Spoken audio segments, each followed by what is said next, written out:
Yo, what's up? Welcome back to another episode of The Source. Last weekend, man, holy shit. In case you missed it, on Saturday, on College Football Saturday, we went 13-4 in our bets for the day. On NFL Sunday, I went 11-3 against the spread and 8-6 on the totals as well. Then on Monday Night Football, we post up a perfect ticket, flawless.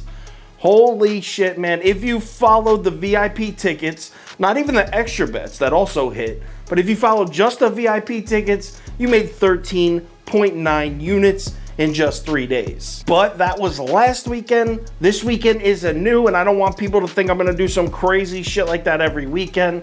I promise I'm gonna finish the season around 60% against the spread. I always do. So it's gonna even out. I'm gonna have a losing week eventually, but right now I'm feeling hot. And we got Thursday Night Football. We got Washington versus the New York Giants. Let's go. Welcome to The Source. The Source. The Source. Hey, get the Source. All right, the Giants are on the road here at Washington. Some books opened this up at 3, some opened it at 3.5, but it doesn't matter. The money was dead even, and here we are. It's Wednesday night now, late. Almost all the books have it at 3.5, even though the money is only slightly leaning towards Washington. I'm talking like 57% of the money on Washington as of, I think, 9 p.m., about an hour ago. So let's go ahead and cap this game. If you subscribe to this channel, you already know the first step. We're running the numbers through the spreadsheet.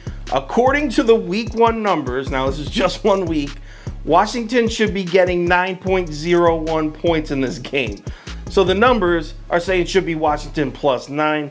But again, it's week 2. So we're only got 1 week of numbers to go by. So take that with a serious grain of salt. Just glancing at these numbers for 2 seconds, I can tell you why it's spitting back a Washington plus 9 figure.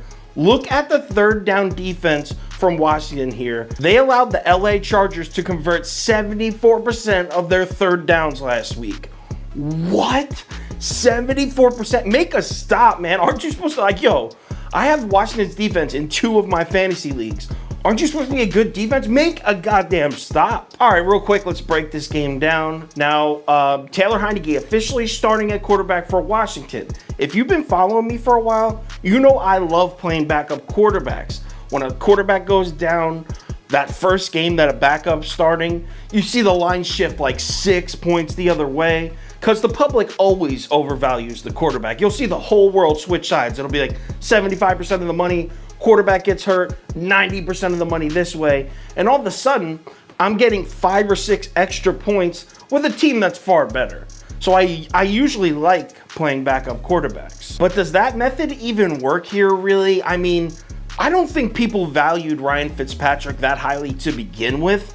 I think people really like Washington for their defense, and it doesn't really matter as much that they're starting a backup quarterback. I mean, Washington is known for their defense as of last year, and Justin Herbert just took that defense and put it over his knee, like spit shine. I mean, you just heard me say it. Chargers converted 74% of their third downs. I mean, that's a serious number. The league average is like 35. So the table is set perfectly for a Giants win here. But hold up, we got to talk about the Giants week 1 real quick, and we got a problem. Joe Judge, Freddie Kitchens, Jason Garrett. We have a problem here, and I'm going to walk you through one drive to show you what that problem is. So let's rewind back to week 1 in the second quarter of the Giants-Broncos game. Logan Ryan forces an amazing fumble, somehow recovers it inbounds. Giants get the ball back. They're winning the game 7-3 with 4 minutes remaining in the second quarter. Now check out the play calls on the ensuing drive by Jason Garrett. First down, they handed off to Deontay Booker right up the middle for no gain. I think they gave him a half yard on it, but whatever, for no gain. Got nothing. Second down, play action fake, dump off to the fullback. The pass was incomplete, right in the flats. The pass might have been behind the line of scrimmage, to be honest. Third down, so we're looking at 3rd and 9 here. They call this little quick hits play. I mean, Kyle Rudolph just sprints to the flats. Daniel Jones, 3-step drop, quick pass to him, didn't even look anywhere else for a 2-yard gain, and they punt. Yo, I don't want to sound like I'm bashing the conservative offense. I like the conservative offense. I like betting on conservative offenses. They win a lot of games. But you got to coach the team you have. Jason Garrett That's not the roster you have.